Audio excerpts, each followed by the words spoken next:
Good morning everybody. Welcome to DPS Dhaka. Today in this video I am going to teach the student of class 10th. I have already started the chapter light.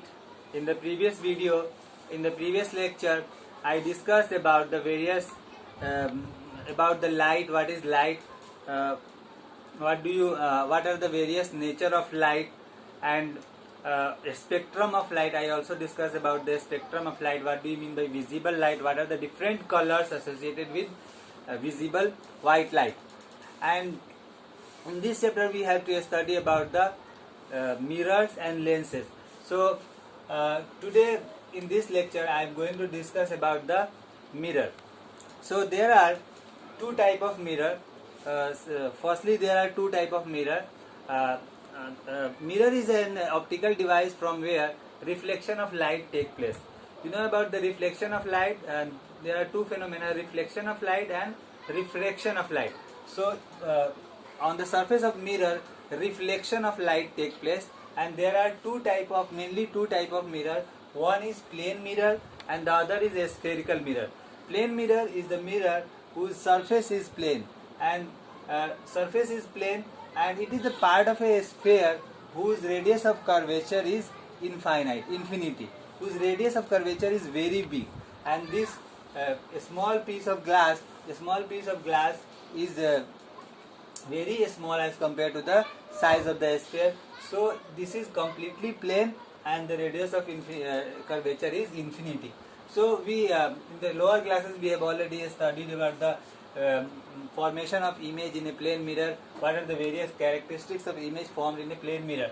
So in this chapter we have to study about the formation of image in a spherical mirror. A spherical mirror are the mirrors having a curved surface, and it is a part of a spherical mirrors are a part of a sphere having finite radius of curvature. For example, there are two type of a spherical mirror, that is concave mirror and convex mirror. The surface of a concave mirror is not plane, it is curved inward. So the surface of a concave mirror is curved inward, and the outer surface is painted with, you know how mirror is formed. A piece of glass is painted with silver from the back side. So here this line is showing the painted surface. So on this surface we have painted, and the image will be formed if the object is placed in front of this face. And similarly, in case of convex mirror, if the curved inward face is painted and the object is put in front of the outward face, and if the object is placed here, the image will be formed in this face. And here in the case of mirror, the reflection of light take place. So you can see in the figure, this concave mirror is a part of a sphere. It is a part of a sphere, a small part of a sphere. And this is a convex mirror. It is also a part of a sphere. So in this video I have to also discuss about the laws of reflection, which I could not cover in the last video. What are the various laws of reflection? The various laws of reflection are angle of incidence is equal to the angle of reflection, and the other law is the incident ray, reflected ray and normal all lies in the same plane. You can see in the figure, suppose this is a mirror, suppose this is a plane mirror or any opaque surface. Any ray of light is striking to the opaque surface.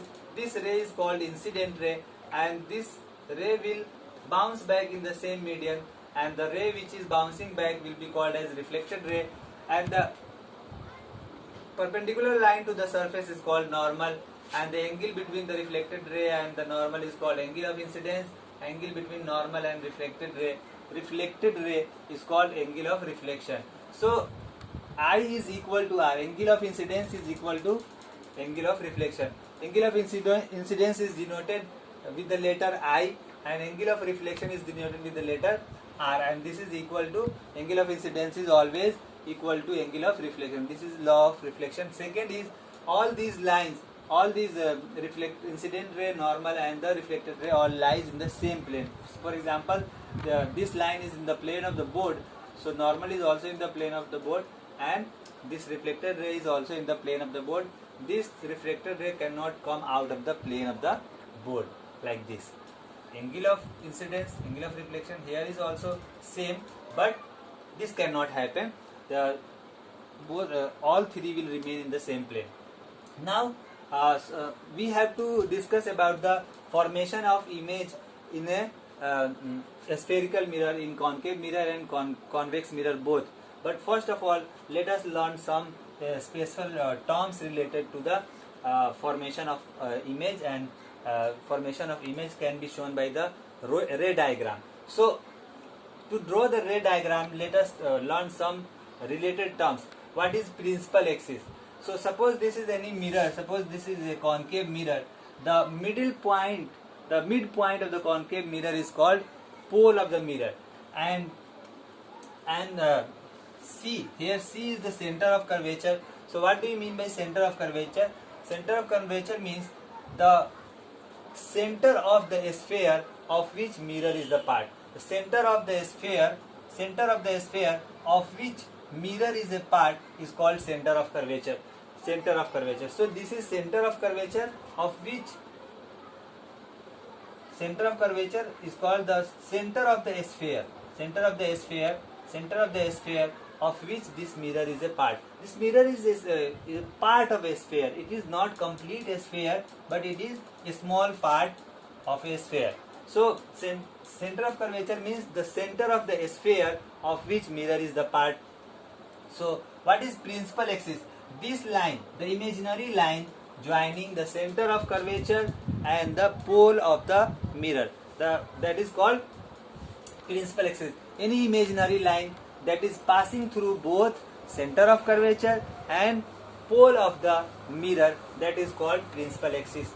And what is focus? You will learn what is aperture. What is aperture?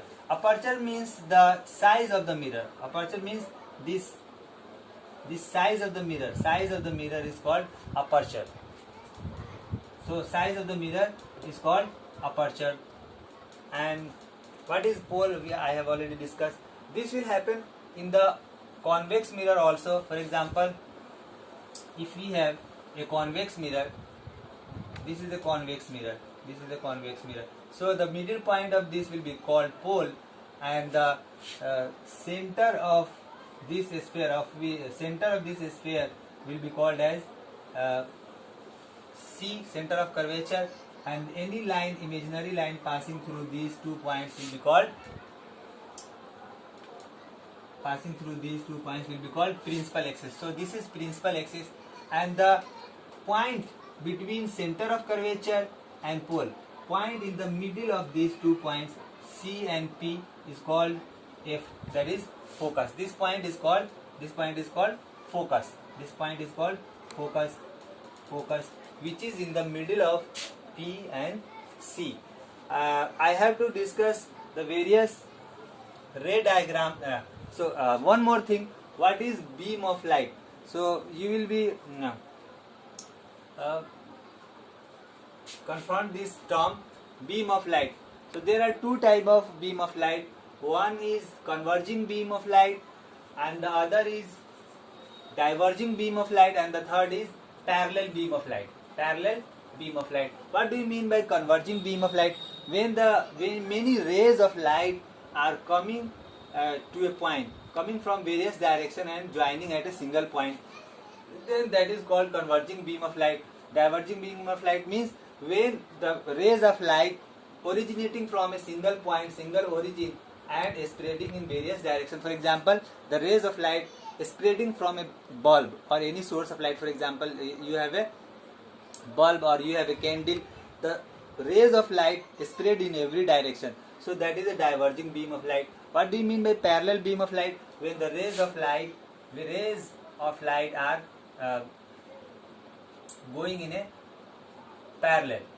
When the rays of light are traveling parallel to each other, that is called parallel beam of light. So the next topic I have to discuss, that is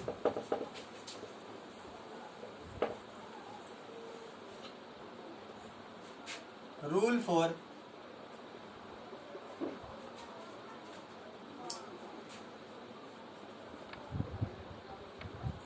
next topic will be discussed in the next video. So go through these terms and go to your book and study about these terms. I will cover the next topic, that is rule for drawing ray diagram, in the next video. So thank you, have a nice day, good day.